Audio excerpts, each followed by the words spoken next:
हमारे यहाँ पेड़ केवल लकड़ी नहीं, जीवन है, परंपरा है, ये आस्था है।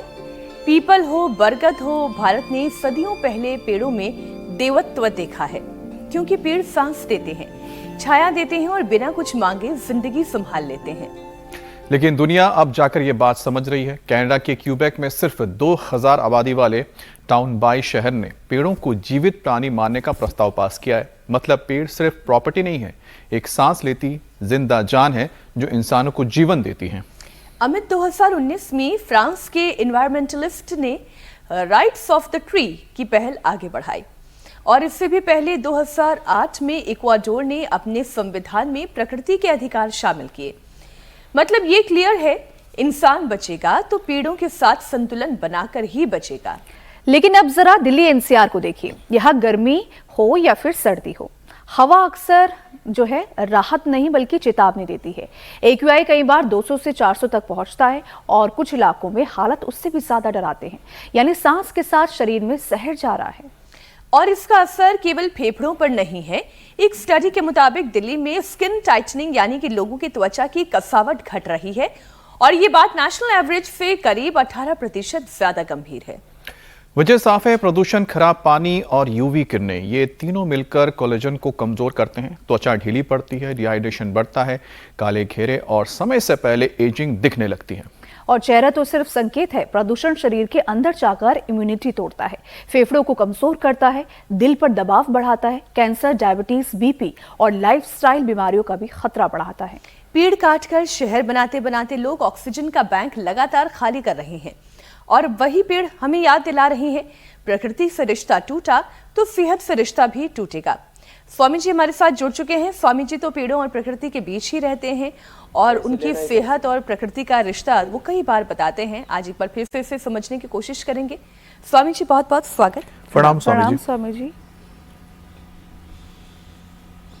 बहुत बहुत प्रणाम। हम प्रकृति और संस्कृति के ही उपासक हैं और यहाँ चारों ओर देखो कितना सुंदर प्रकृति का सौंदर्य है और उसमें नैसर्गिक रूप से सौंदर्य को और कैसे बढ़ाना है। हमारी श्रद्धामयी ये थेरापिस्ट बहनें हैं, हमारी श्रद्धामयी बहनों को, बेटियों को ये प्रकृति से सजा रही है, संजो रही, संवार रही है।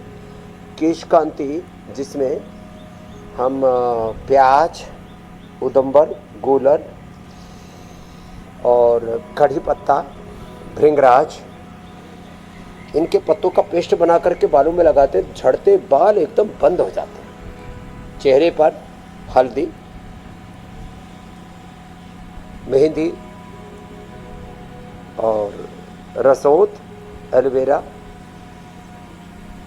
पका हुआ पपीता, खीरा और गुलाब की पंखुड़ियाँ, मुल्तानी मिट्टी, इसका लेप बना करके, ये सब छोटी छोटी बातें हैं। माने एंटी एजिंग लेप बोलो इसको रिंकल पिंपल्स के लिए बोलो। कांति लेप हमने रेडीमेड भी सारे देश को उपलब्ध करा रखा है, एलोवेरा और एलोकांति। भस्त्रिका, कपालभाति, अनुलोम विलोम, सामान्य, मध्यम या तीव्र गति से। फिर हम सुबह सुबह ही एक बार योगिक जॉगिंग, सूर्य नमस्कार, दंड बैठक, पावर योग भी करा देते हैं। जिसने सुबह सुबह शीर्षासन कर लिया उसको तो अप्रतिम फायदा होता है। जिनसे शीर्षासन नहीं होता उनको अनुलोम विलोम करवा देते हैं। शीर्षासन, सर्वांगासन, अनुलोम विलोम। और ये जितना भी पॉल्यूशन है, रेडिएशन है, जितना भी एडल्टेशन है, चारों तरफ से डिस्ट्रैक्शन है, नकारात्मकता से भरा हुआ है संसार। चारों ओर गिरावट है, मिलावट है, चारों ओर विध्वंस, डिजास्टर है। योग सबसे बड़ा कंस्ट्रक्टिव एक अभ्यास, एक प्रैक्टिस है, एक जीवन पद्धति है। इसलिए योग नहीं किया तो ये चारों ओर तबाही का जो मंजर है इससे कोई बच न सकेगा। तो शीर्षासन, सर्वांगासन, हलासन, ये डेली की रूटीन में सम्मिलित कर ले। जो बच्चे हैं, युवा हैं और जो हेल्दी पर्सन है वो तो शीर्षासन, सर्वांगासन रोज करे। मीनाक्षी जी की तरह, अमित जी की तरह, ईशा दीपिका जी की तरह बहुत जरूरी है। ऐसे ये शीर्षासन, सर्वांगासन, और डेली रूटीन में तो हम पवन मुक्तासन, उत्तान पादासन करवाते ही है। एक एक अभ्यास को 1-2 मिनट से लेकर के 5-10 मिनट तक धीरज के साथ करना होता है, तब योग पूरा हमारे भीतर उतरता है, हम योग में और योग हम में प्रतिष्ठित होता है। इसलिए सहजता के साथ सब योगाभ्यास, और कम से कम एक तो ये भुजंगासन, ये तो पावर योग में हमने सबके जिंदगी में सम्मिलित करा दिया है। ये भुजंगासन अप्रतिम है, हमारी बहनों ने बढ़िया सजा दिया। हमारी बेटियों को क्या नाम है, इंद्रजीत को और मंजू को, और बहुत अच्छा है। और फिर ये सूख जाएगा तो अंदर की सारे नकारात्मक तत्वों का अवशोषण कर लेता है, सारे डेड स्किन सेल स्किन के, और सिर की भी सारी नेगेटिव एनर्जी को सोख लेता है। ये लेप बड़ा जबरदस्त है। चारों ओर लोगों ने तबाही मचा रखी है प्रकृति में, और यदि बड़े रूप में कहूँ तो कुछ लोग हर समय कुदरत को, प्रकृति को, संस्कृति को ऐसे ही ढोंग, पाखंड, आडंबर बता करके उसकी अवहेलना करते रहते हैं। कुदरती खेती घाटे का सौदा है, बोले संस्कृति प्रकृति सब बकवास है। वेद शास्त्र और योग, आयुर्वेद और हमारी ये जितनी भी सांस्कृतिक विरासत है उसके ऊपर रोज लोग लांछन लगाते हैं। आपने सनातन के गौरव साधु, संत, महात्मा, गो, गंगा, तुलसी आदि को भी ऐसे ही लोग नेपथ्य पर ले जाने की कोशिश करते हैं, लेकिन शाकाहार से लेकर के, सदाचार से लेकर के, योग आयुर्वेद के उपचार से लेकर के, ये हमारी देखो गौ माता आज रात को 12 बजे जन्म दिया इसने।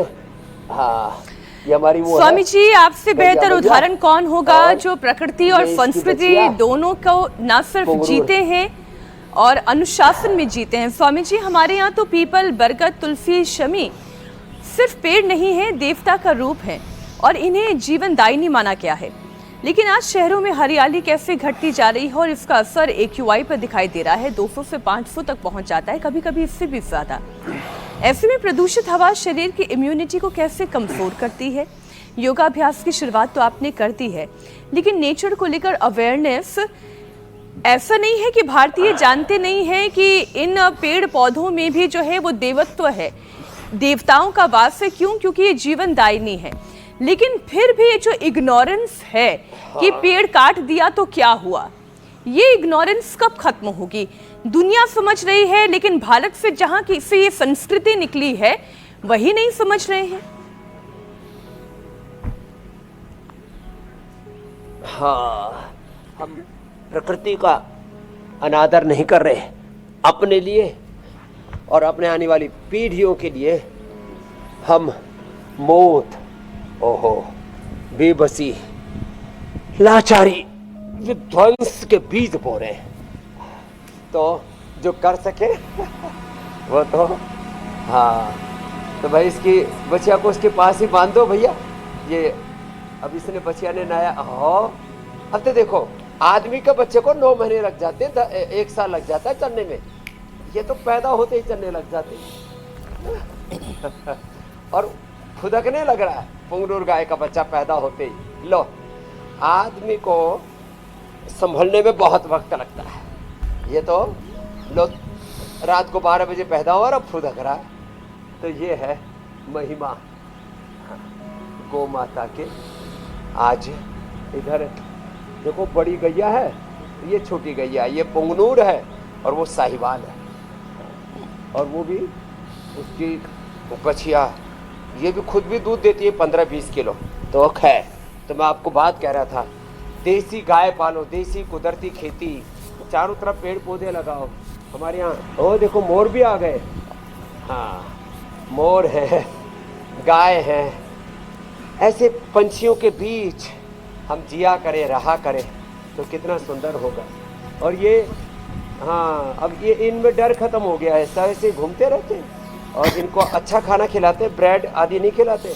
कुछ लोग खुद भी ब्रेड खाते हैं, पंछियों को भी ब्रेड खिलाते हैं, कुत्तों को भी ब्रेड खिलाते हैं, उनको भी बीमार कर देते हैं। हम इनको चना खिलाते हैं, जो इनका आहार है वही खिलाते हैं। तो रोज एक बार हमारे साथ में कम से कम योगिक जॉगिंग के 2 अभ्यास, दंड बैठक के 2 अभ्यास, सूर्य नमस्कार और फिर प्रकृति के प्रति आदर, कृतज्ञता, प्रणामासन, ऊर्ध्वश्वासन।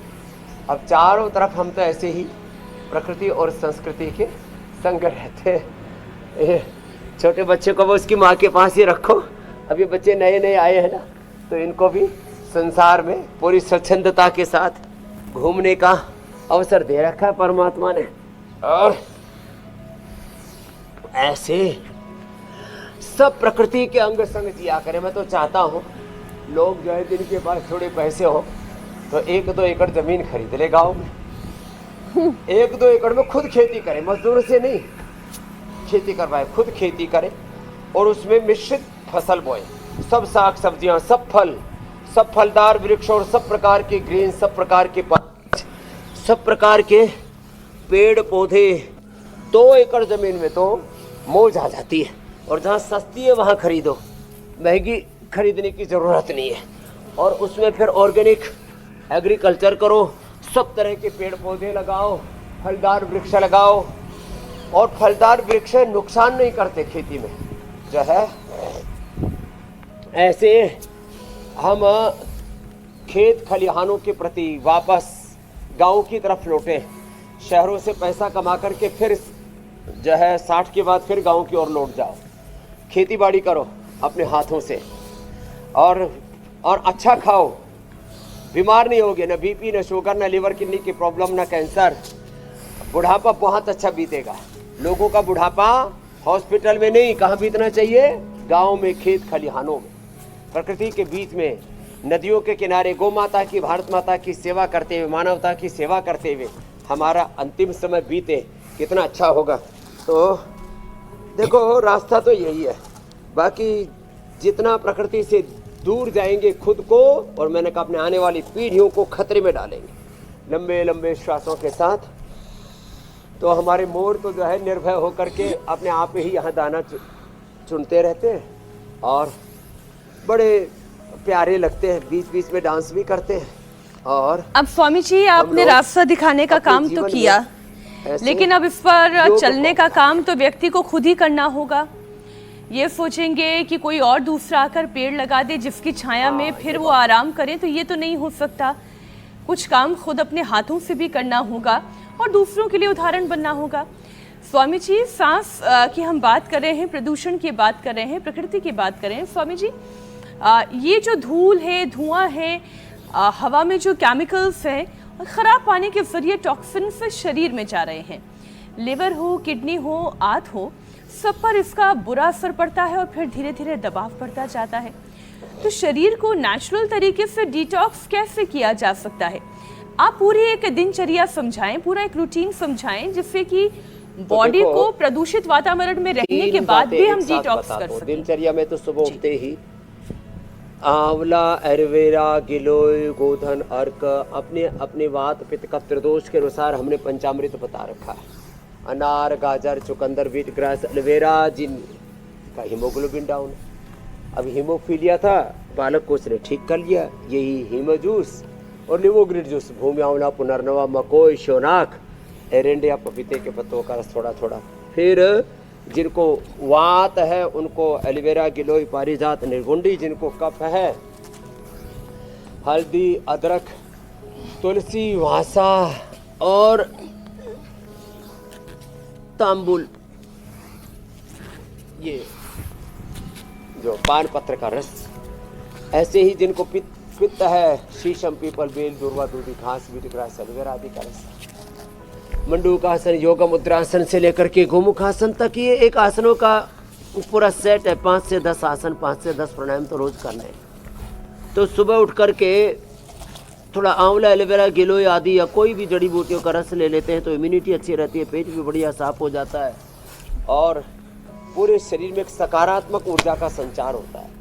जब हमारा लीवर, हमारी किडनी कंप्रोमाइज हो जाती है, लीवर के लिए लीवोग्रिट, किडनी के लिए रीनोग्रिट, पहले वटी थी, अब उनके लिए हमने सिरप भी बना दिया है ये, और बिना चीनी के बनाए, लेने में ये सुविधाजनक है। तो सहज श्वसन के साथ ऐसे ये मंडूक आसन, योग मुद्रासन करना। तो जब हम खराब पानी, खराब हवा लेते हैं तो ये जो भी हवा के माध्यम से अंदर जाता है वो भी हमारे, और जो पानी खाने के माध्यम से जो भी हमारे अंदर द्रव्य पदार्थ जाता है वो भी हमारे पूरे 37 ट्रिलियन सेल्स तक सर्कुलेटरी सिस्टम, जो करीब हमारा 1 लाख किलोमीटर लंबा, उसके माध्यम से हवा फेफड़ों के माध्यम से खून में घुल जाती है, और खाने पीने की चीज़ें लीवर के माध्यम से खून में घुल जाती है और पूरे शरीर में पहुंचती है। तो हवा और पानी यदि गंदे होंगे तो 37 ट्रिलियन सेल्स, उनके पूरे एक एक सेल के 23,000 क्रोमोसोम्स, 23,000 जीन्स और 46 क्रोमोसोम से लेकर के एक एक सेल के इंटर सिग्नलिंग से लेकर के एक एक क्षण में, एक सेकंड में 1 लाख से लेकर के 1 करोड़ तक गतिविधियां होती है एक एक सेल के लेवल पर। तो पूरा शरीर का उन सेल से बने हुए टिश्यू, ऑर्गन और पूरे तंत्र को खतरे में डाल देते हैं। इसलिए प्रदूषित हवा, खराब खाना पीना, ये हमारे खून में घुल करके ये गंदगी पूरे शरीर को खतरे में डाल देती है, बीमार कर देती है। इसलिए इस गंदगी से तो बचना पड़ेगा, और कोशिश ये करो मेरे भाई बहन कि आप जो है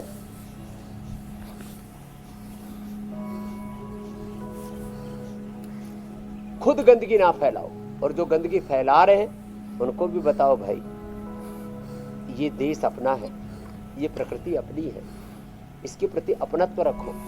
हाँ, लोगों ने जब से अपनत्व छोड़ दिया ना, तब से ज़्यादा झमेला हो गया है।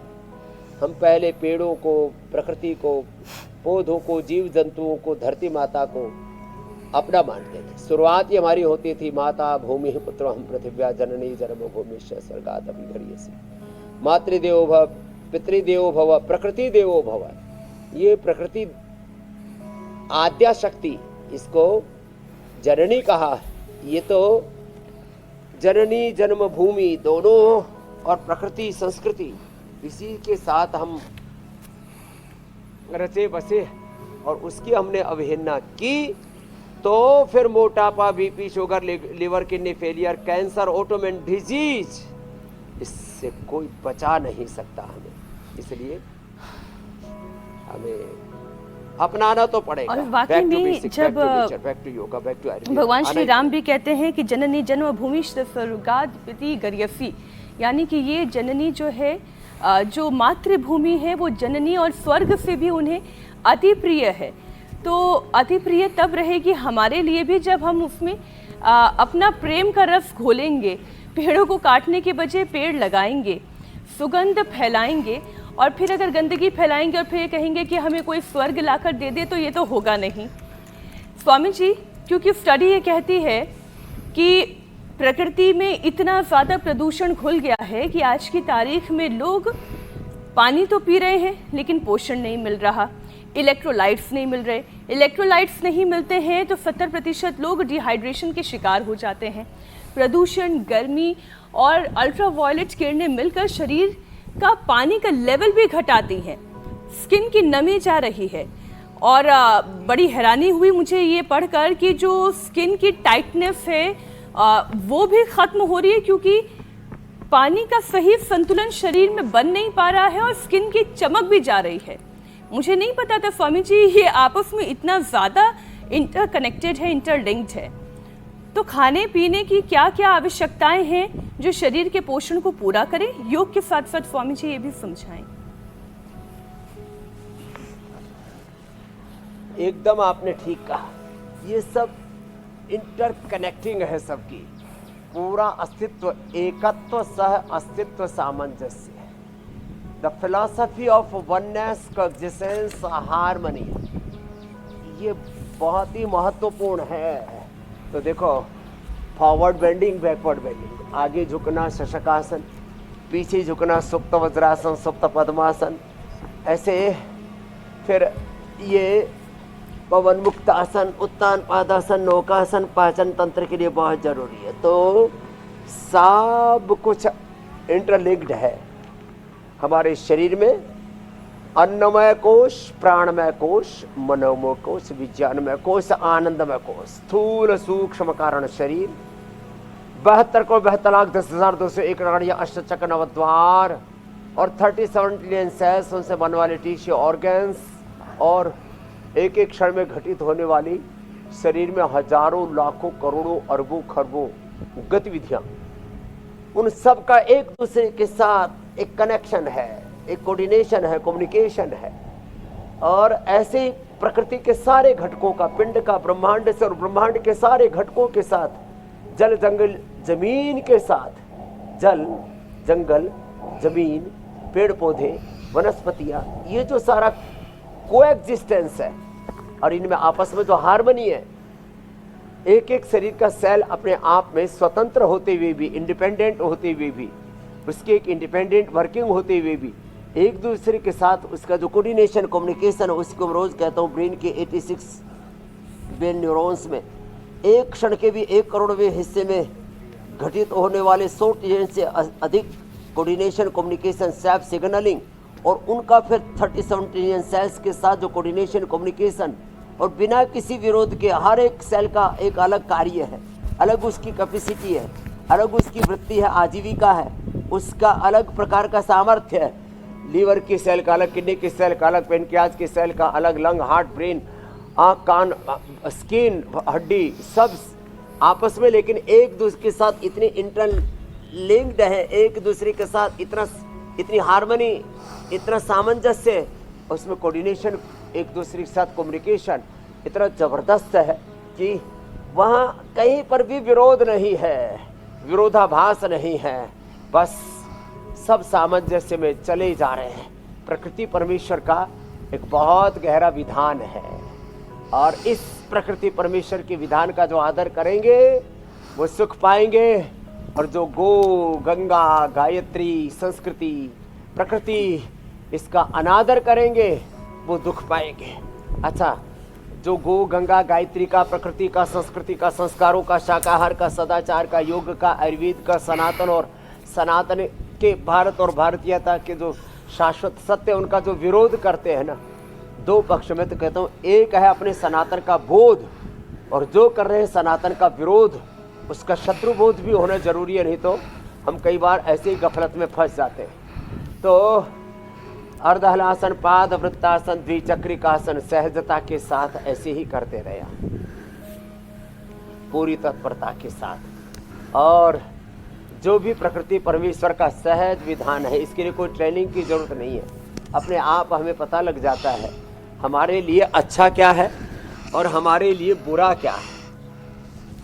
इस का सहज बोध, इसका सहज ज्ञान, इसकी सहज अनुभूति और प्रतीति सब जीवों को है। अब बताओ, ये जितने भी चींटी से लेकर के हाथी तक, गाय, भैंस, भेड़, बकरियों से लेकर के मछलियाँ और पंछी जो हजारों लाखों किलोमीटर की भी यात्रा कर लेते हैं, वहाँ कौन सा वो लगा हुआ सैटेलाइट, और वो जगह ढूंढ के ले जाता है, क्या बोलते हैं उसको, जो कारों आदि में लगा रहता है ना, एक दूसरी से दूसरी जगह जाने के लिए क्या कहते हैं, ट्रॉली, जीपीएस। अच्छा, कोई जीपीएस नहीं लगा रखा, सब पेड़ पौधे अपने उसमें, सब पंछी, मछलियाँ, विदेशों से भी पंछी आ जाते हैं, और बहुत सी मछलियाँ तो हजारों कुछ तो लाखों किलोमीटर की यात्रा कर लेते बिना जीपीएस के। तो प्रकृति परमेश्वर के विधान का जो पालन करते हैं ना, वो सुखी है। सारी समस्याएं इंसान को हो रखी है, क्यों? उसने प्रकृति परमेश्वर के विधान का अतिक्रमण किया। तो आज हम ये संदेश दे रहे हैं कि भैया, प्रकृति और परमेश्वर का जो विधान है, संविधान है जी, सनातन संविधान, और देश का जो राजनीतिक, संवैधानिक, डेमोक्रेटिक, पॉलिटिकल जो कॉन्स्टिट्यूशन है वो अलग है, स्वामी जी, वो अलग है। और इस विधान का हम रोज यहाँ पालन करवाते हैं इंडिया टीवी पर। अब स्वामी जी, ऐसा गुरु भी तो होना चाहिए रोजाना जो आपको आपके जीवन के मार्ग पर सही क्या है, गलत क्या है वो बताए। उसके लिए स्वामी जी हमारे जीवन में एक जीपीएस की जरूरत है, जिसका नाम है ग्लोबल पोजिशनिंग सिस्टम, नहीं गुरु पोजिशनिंग सिस्टम, कि आपके गुरु कहाँ पर हैं, उनको अपने जीवन में पोजीशन रखिए। तो हमारे लिए तो स्वामी जी आप हैं, जो रोजाना हमारे साथ जुड़ते हैं और करोड़ों लोगों को भी आप राह दिखा रहे हैं। तो उन्हीं में से स्वामी जी करीब 79% ऐसे भारतीय हैं जो किसी ना किसी स्किन प्रॉब्लम से जूझ रहे हैं। तो काले घेरे, पिगमेंटेशन, ड्राइनेस, झुर्रियां अब कम उम्र में दिखने लगती हैं स्वामी जी। तो क्या योग से ब्लड सर्कुलेशन और स्किन सेल्स की मरम्मत बेहतर हो सकती है, और इसके लिए स्वामी जी क्या अभ्यास कर सकते हैं, क्या उपाय है? अच्छा प्रश्न पूछा जी। ये सब उल्टा पुल्टा जो खा रहे हैं, सोच रहे हैं, देख रहे हैं, कर रहे हैं, सबसे बुरा असर इसका पड़ रहा है लीवर किडनी पर। उससे बढ़ रहा है स्ट्रेस। लीवर किडनी और स्ट्रेस के गड़बड़ाने से फिर हमारा चेहरा मोहरा बिगड़ता है, कि जिससे कि आदमी सुधर जाए। ये एक प्रकृति का एक सहज विधान भी है। एक प्रकृति चीज़ों को बैलेंस करने के लिए व्यक्ति होश में रहे, इसके लिए कुछ चीज़ें सिखाती है। तो भाई आप यदि खाने पीने में असावधानी करेंगे, उल्टी पुल्टी चीज़ें खाएंगे पिएंगे, उल्टा पुल्टा आहार और उल्टा पुल्टा विचार, उसका जो है आपकी चमड़ी पर बुरा असर आएगा। अब उसके लिए क्या करें? सुबह उठ करके गोधन अर्घ, क्या बोला? सुबह उठ करके गोधन अर्घ, कायाकल्प, डर्माग्रिट, सोरोग्रिट या मिलिनोग्रिट या सर्वकल्प कायाकल्प का काढ़ा सुबह उठते ही पी लो। बढ़िया साफ हो जाएगा, स्किन एकदम साफ हो जाएगी, चमड़ी चमकती रहेगी। फिर कोलेजन प्राश या कोलेजन पाउडर थोड़ा सा ले लेना, और अलग अलग प्रकार के शाक सब्जियां जो भी निसर्ग ने, प्रकृति ने आपके चारों तरफ दे रखा। बहुत महंगी चीज़ें खरीदने से आदमी को बहुत ज़्यादा स्वस्थ और चमक दमक के साथ, ओज तेज के साथ नहीं जीता। जो सहज रूप से प्रकृति ने आपको दिया हुआ है उसका सेवन कीजिए। फिर बहुत ज़्यादा नमक, बहुत ज़्यादा मीठी, इन चीज़ों से बचिए, भारी भरकम चीज़ों से, जंक फूड से, सिंथेटिक फूड, सिंथेटिक मेडिसिन, ये सबसे ज़्यादा लीवर का भट्ठा बैठाती है। स्किन के लिए जो है हमारे यहाँ पर सदियों से खदीरारिष्ट हमने यहाँ रखा हुआ, खदीरारिष्ट और महामंजिष्टाद्यारिष्ट, और ये गोधन अर्घ तो बहुत ही ज़बरदस्त है। एलोवेरा जूस पीना, एलोवेरा लगाना, एलोवेरा, मुल्तानी मिट्टी, और आज तो हमने सारे रेडीमेड भी रखे हुए, एलोवेरा का फेस पैक, फिर सब अलग अलग प्रकार का, जिसमें सारे नैसर्गिक सौंदर्य देने वाले, गुलाब जल से लेकर के एलोवेरा, एलोकांती से लेकर के सब हर्बल चीज़ें रखी हुई हमने। तो हर्बल चीज़ों से मुल्तानी मिट्टी, नीम, एलोवेरा, अब सबको पता लग गया, खीरा, पका हुआ पपीता, बादाम, अखरोट, ये सब हमारी स्किन की नेचुरल ब्यूटी के लिए बड़े अच्छे हैं। तो जिनको भी स्किन प्रॉब्लम है, थोड़ी दिन नमक मीठा बंद करें। मैंने एक चीज़ और देखी, लौकी का जूस, लौकी का सूप या लौकी की सब्जी। अब लौकी की सब्जी को बहुत टेस्टी आपको बनाना है ना, तो क्या करो, 1 चम्मच गाय का घी, उसमें थोड़ा सा हींग, जीरा और जो भी हल्दी आदि डालते हो डाल लो, थोड़ा सा टमाटर, थोड़ा सा जो प्याज खाते हो तो प्याज डाल लो, और फिर उसमें एक बार स्टीम करके, बिना पानी के स्टीम करके रखी हुई लौकी, उसको डाल करके और पका दो। लौकी का भुर्ता तैयार हो जाता है। लोग ज़्यादातर किसका भुर्ता खाते हैं? बैंगन का भुर्ता। बैंगन के भुर्ते से स्किन डिजीज होती है, और लौकी के भुर्ते से, बैंगन के भुर्ते से स्किन डिजीज होती है, लौकी के भुर्ते से लौकी कल्प पूरा शरीर का कायाकल्प कर देती है। तो ऐसे स्किन के लिए एक छोटा सा प्रश्न और स्वामी जी, लेप जो अभी लगाया था बहन को, ये खाने वाला, और क्योंकि आपने लेप की बात कर दी है स्वामी जी, आजकल मार्केट में दांतों के लिए इतने सारे तरह के सीरम आ रहे हैं, vitamin C serum, niacinamide serum, retinol serum, ठीक बोल रही हूँ ना? बिल्कुल। इतने तरीके के सीरम मार्केट में आ गए हैं स्वामी जी। अब विटामिन सी तो अगर संतरे खाएंगे, नींबू का सेवन करेंगे, आंवला लेंगे तो उससे भी विटामिन सी चला जाएगा। लेकिन फिर भी वो जो फेयरनेस वाला जो एक चाव है कि त्वचा जो है वो गोरी दिखनी चाहिए, वो विटामिन सी सीरम से। तो स्वामी जी, एक तो ये सीरम जो है ये कितनी अच्छी है त्वचा के लिए, वो भी, और साथ ही साथ खान पान के जरिए ये ऊपरी लेप की आवश्यकता नहीं होगी, ये थोड़ा समझाते हैं। बिल्कुल आपने ठीक कहा। आजकल तो 16 लेयर वाला, अब तो आगे उससे भी बढ़ गया। पहले 2-3 से शुरू हुआ था। पहले फाउंडेशन और उसके ऊपर अलग अलग प्रकार के स्किन को टाइटनिंग के लिए और स्किन की शाइनिंग के लिए, उसके ग्लो के लिए चीज़ें यूज करते थे। अब तो 16-17 लेयर वाला कोर्स चलता है स्किन के लिए, और उसमें फिर जो केमिकल पीलिंग से लेकर के नेचुरल चीज़ों के नाम पर भी इतने प्रकार के झंझट है। तो ये सीरम भी जो है एक नया सिगुफा है। हाँ, तो हमारी माँ अभी भी करीब अब 80 साल के पास पहुँचने वाली है, पहुँच गई होंगी। एकदम उनका चेहरा चमकता हुआ है। कोई सीरम नहीं लगाया हमारी माँ ने। सिर में भी मुल्तानी मिट्टी लगाया और चेहरे पर कभी शायद कोई लेप लगाया ही नहीं होगा। ब्याह शादी में पहले उपटन आदि लगा लेते थे, मुल्तानी मिट्टी उससे पहले, और वो भी पुराने ज़माने में तो कोई नहीं लगाता था। तो जो नैसर्गिक जीवन जीते हैं और सदा जिनके जीवन में संतुष्टि रहती है, उनके चेहरे पर ओज तेज प्रसन्नता, सहजता, नैसर्गिक सौंदर्य बरकरार रहता है। फिर कोलेजन आदि ले सकते हैं, वो हमने भी कोलेजन पाउडर, कोलेजन प्लास नैसर्गिक बना रखा है। इसमें भी सिंथेटिक की ज़रूरत नहीं है। और जो पशु से लेते हैं, मछली से, सुअर से, सुन करके देख करके बड़ी उससे घिन आती, घृणा आती है। मतलब कैसे लोग ये सब खा पी लेते हैं। सौंदर्य के नाम पर लोगों को पागल बना रखा है, अलग अलग प्रकार के सीरम। मैंने एक दिन हेमा मालिनी जी से पूछा, वो हमसे बात करती रहती है बीच बीच में, बहुत बार आई भी है यहाँ पर भी, पतंजलि में भी, अलग अलग कार्यक्रमों में भी। मैंने कहा आपका रूटीन क्या है? बोले तो रोज़ संतरा खाती हूँ। संतरा खाओ, संतरे से चेहरा भी एकदम संतरे जैसा चमकता है। सेब, संतरा, अंगूर, ये अच्छी चीज़ें। और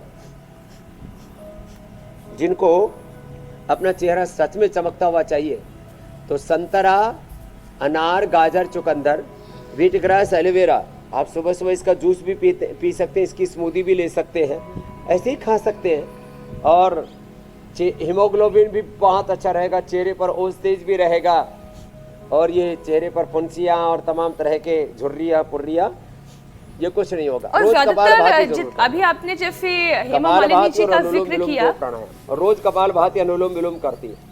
एक बार उनसे जरूर ये मैंने भी पूछा था कि भाई आप अपनी त्वचा के लिए क्या करती हैं, तो उन्होंने एक चीज बड़ी अच्छी कही थी कि कहा कि एक्ट्रेसेस के लिए या किसी का भी जिसका स्क्रीन का जॉब है, उसके लिए मेकअप एक नेसेसिटी है, तो उससे तो वो बच नहीं सकता, तो वो अपने आप को डिटॉक्स कर सकता है। अब जैसे मैं भी जब भी मेकअप कराने के लिए बैठती हूँ या करती हूँ, तो मेरा रूटीन है, मैं पहले 2 ग्लास पानी ज़रूर पीती हूँ, और मेरे दिन भर का जो वाटर इनटेक होता है और उसके साथ अभी जो चीज़ें स्वामी जी आपने रूटीन में बताई, उसकी वजह से उनके चेहरे पर चमक बनी रहती है। तो स्वामी जी मूल बात यह है कि जैसा आप खाएंगे, और बाद में एलोवेरा जरूर लगा ले। मेकअप उतारने के बाद एलोवेरा से फेस को वॉश कर ले, वो बहुत जरूरी है। एलोवेरा जरूर लगा लिया करें मेकअप के बाद, नहीं तो बहुत तरह के इसमें केमिकल होते हैं। और अब कैमरा, शाइनिंग, फिर वेदर, और हम तो ऑल वेदर ऐसे ही रहते हैं, वेदर प्रूफ है। वो आप तो कहते हैं ना स्वामी जी, लगा लिया करें, एलोवेरा जूस पी लिया करें, मुल्तानी मिट्टी का फेस पैक थोड़ा सा लगा लिया करें, और कम से कम सप्ताह में 1 बार त्रिफला ले लिया करें, शुद्धि चूर्ण ले लिया करें, 6 महीने 1 बार संघ प्रक्षालन करा लिया करें। अपने घर में भी 7 दिन में 1 बार कायाकल्प और सर्वकल्प के काढ़े का एनिमा ले लिया करें, वो बड़ा अच्छा रहता है। खाली पेट 1 चम्मच गाय का घी, वर्जिन कोकोनट ऑयल पी लिया करें, स्किन ऐसे चमकती रहती है। आप कहते हैं ना स्वामी जी कि जैसा खाएंगे अन्न वैसा बनेगा तन, चेहरे पर ही नहीं। तो जैसा आप भोजन करेंगे वैसे ही शरीर तैयार होगा, जैसा योगाभ्यास करेंगे वैसे ही ताकतवर शरीर बनेगा। स्वामी जी, दिल्ली में वैसे बोलेंगे वाणी, त्वचा की कसावट में कमी नेशनल एवरेज से करीब 18% ज्यादा बताई गई है। पॉल्यूशन कोलेजन को कमजोर कर रहा है। चेहरे और गर्दन की मसल्स को टोन करने के लिए स्वामी जी योगाभ्यास जरूर करवा दें, क्योंकि बाजुओं के लिए, हाथों के लिए, पाँव के लिए, हाथों के लिए तो हम खूब वर्जिश करते हैं, लेकिन ये सब जो छोटी छोटी वर्जिश और हैं जो चेहरे को और गर्दन की त्वचा को टोन कर सकें, ये है ना, ये बड़ी अच्छी है, इसलिए रोज कर लिया करिए गर्दन की। ऐसे बहुतों की गर्दन लटक जाती है, डबल चिन तैयार हो जाती है, बहुतों की चमड़ी लटक जाती है, हाथों की चमड़ी लटक जाती है। उसके लिए थोड़ा सा भुजंगासन किया करें। ये गर्दन का दाएं बाएं ऐसे ऐसे ऐसे घुमाना और चेहरे को ऐसे ऐसे करना, ये बड़ी अच्छी एक्सरसाइज है। ये चेहरे के लिए, ये गर्दन के लिए, ये कंधों के लिए, ये और यूँ, फिर ये, और फिर आँखों को यूँ पलकों को गोल गोल घुमाना।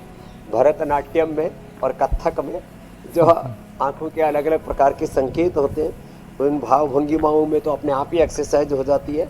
बाकी ये जो छोटी छोटी एक्सरसाइज है ये बड़ी महत्वपूर्ण होती है। तो आँखों को भी, आँखों के गोलकों को यूँ गोल गोल घुमाना।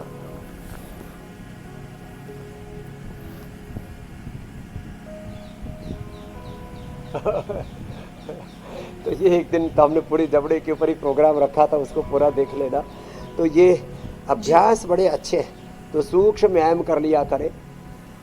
और नेचुरल रूप से जितने भी ड्राई फ्रूट्स और मगज है, गाजर का जूस है, अश्वगंधा शतावर आदि है, हमने कोलेजन में कोलेजन प्राश में जितने भी ड्राई फ्रूट्स हैं, मगज है, बेरीज है, उनका प्रयोग किया, अश्वगंधा शतावर आदि का प्रयोग किया है और तिल का प्रयोग किया है। तिल का जो फाइन कोलेजन है ना, तिल का एकदम पेस्ट बना लें। साउथ में तिल की चटनी खाते हैं, तिल को एकदम पेस्ट करके ना। आजकल लोग मूंगफली की खा रहे हैं, मूंगफली वाली जो है ना वो तो स्किन के लिए अच्छी नहीं होती है। तिल की चटनी बनाओ। किसकी? तिल, तिल कच्चा नारियल, तिल कच्चा नारियल, इसमें सबसे अच्छा हेल्दी कोलेजन होता है और चेहरा और पूरे शरीर की चमड़ी 100 साल तक चमकती रहेगी। और यही साधारण सी चीज़ों का प्रयोग करके हमने अपने शरीर को, अपनी चमड़ी को, अपने तन मन जीवन को संभाल के रखा हुआ है, किसी प्रदर्शन के लिए नहीं। ये तो जीवन तो प्रभु दर्शन के लिए है, हरि दर्शन के लिए है, सब की सेवा के लिए है। तो ऐसी सहजता के साथ सूक्ष्म व्यायाम कर लिया करें, प्राणायाम कर लिया करें, अंकुरित खाया करें, फल फ्रूट्स, और गर्मियों में ड्राई फ्रूट्स भिगो करके खाया करें। और आम खाने हैं तो थोड़ा पहले भिगो दिया करें। अब आम आने लग गए, पकने लग गए। हाँ, ये बहुत ही सुंदर सुंदर देसी आम है जो आप सामने देख रहे हो ना। और इसमें बहुत तरह के बिना किसी केमिकल, जो टपक के गिरता है, टपके का जो कार्बोनेट से पकाते हैं ना, बड़ा खतरनाक होता है। उसी से लिवर किडनी की प्रॉब्लम, कैंसर, ऑटोमेन डिजीज जैसी बीमारियां हो रही है। लोगों को उल्टी, दस्त लग जाते हैं। जी मेरे भाई, जी भी चला। बहुत स्वादिष्ट, जी बिल्कुल स्वादिष्ट आम जो दिख रहे हैं स्वामी जी, मुझे लगता है कि अगर किसी को अपना डबल चिन कम करना है तो आम के पेड़ के नीचे बैठ के सिर्फ आम को देखता रहे, कब पकेगा कब गिरेगा, तब तक डबल चिन चला जाएगा। इतनी ज्यादा स्ट्रेन।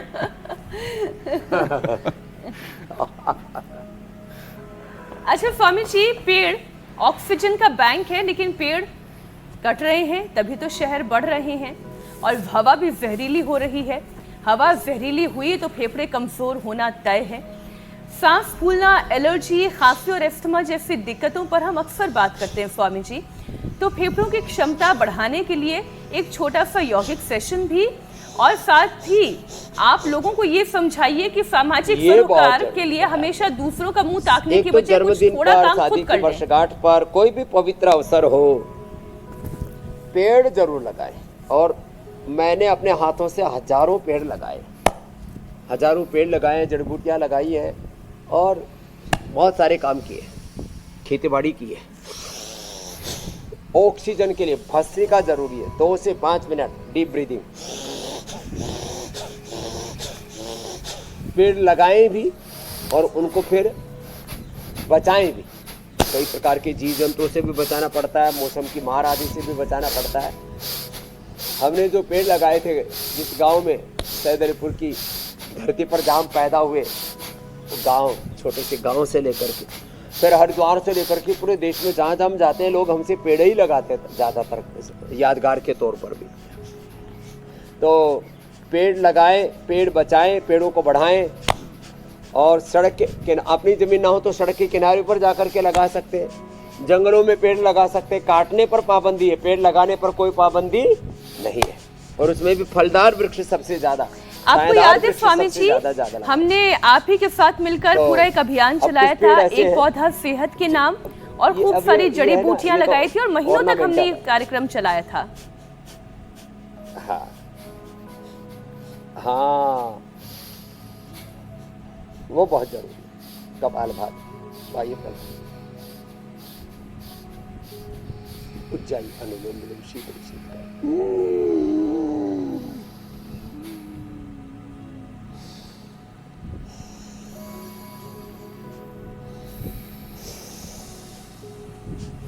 और ये अनुलोम विलोम, ये कर लिया ना, तो पूरा जीवन ही आनंद से आप्लावित हो जाता है। तो हम जब योग करते हैं तो एक सकारात्मक ऊर्जा से, ज्योति प्रकाश से आप्लावित हो जाते हैं, और करने में एक अप्रतिम सुख मिलता है। तो मैं तो कहूँगा, जिनके पास थोड़ा वक्त है तो कभी कभी हिमालय चढ़ जाया करो, और इधर जम्मू कश्मीर, हिमाचल से लेकर के उत्तराखंड से लेकर के 7 स्टेट से लेकर के हमारे पूरे देश में पेड़ पौधे, प्रकृति, नदी, गव्वर, गिरी, उपवन, गांव, अपने गांव में जाओ, गांव में पेड़ पौधे लगाओ। तो मैंने कहा सड़कों के किनारे, अपने खेत की डोल के किनारे से लेकर के पूरे देश में कम से कम 100 करोड़ से ज्यादा पेड़ लगाने की संभावना है। जी स्वामी जी। और एक एक आदमी, एक एक माँ बहन बेटी, इस देश में 140, 45, 150 करोड़ के करीब अब लोग हो जाएंगे। सब छोटे बच्चों से भी लगवाएं ऐसे काम, उससे उनका प्रकृति के प्रति आदर, गौरव, कृतज्ञता का भाव बढ़ेगा।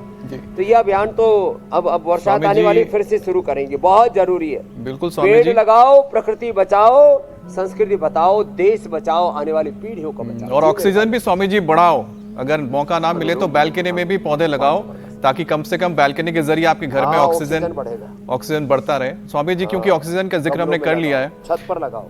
जी स्वामी जी। तो स्वामी जी, जब हवा ही चेतावनी बन जाए और शरीर में ऑक्सीजन की कमी महसूस हो तो प्राणायाम सबसे बड़ा सहारा बनता है, और इसका अभ्यास आप करवाना शुरू कर चुके हैं। लेकिन साथ ही स्वामी जी, इम्यूनिटी, फेफड़े, दिल, स्किन और मन, सबके लिए कौन से प्राणायाम रोज हमें करने चाहिए, आवश्यक है?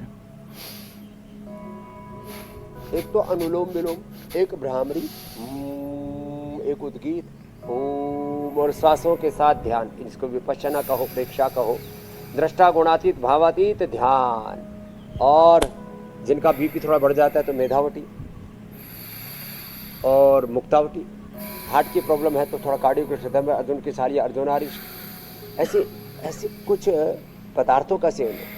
मगज और ड्राई फ्रूट्स रात को भिगो करके सुबह घोट करके सिलबट्टे से थोड़ी मेहनत भी करो, और फिर उसको पानी में या दूध में घोल करके पी लो। ओहो, इससे अप्रतिम कुछ भी नहीं हो सकता। तो जिनको गर्मी लग रही, शीतकारी भी कर लो।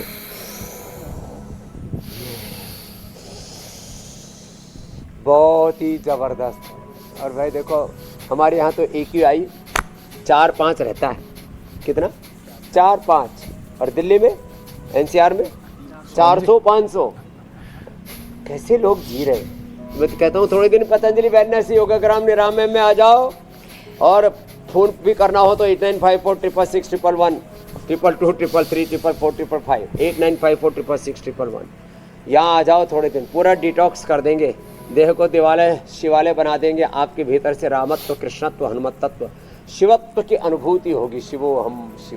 तो योग में ना रोग तो मिटते ही हैं। रोगों से, दोषों से, दुखों से, सब प्रकार की दरिद्रताओं से, सब प्रकार की विपन्नताओं से मुक्त होकर के संपन्न हो जाते हैं। ज्ञान से, भक्ति से, सद्भाव से, सच्चरित्रता, पवित्रता से, सुख शांति आनंद से संपन्न हो जाते हैं।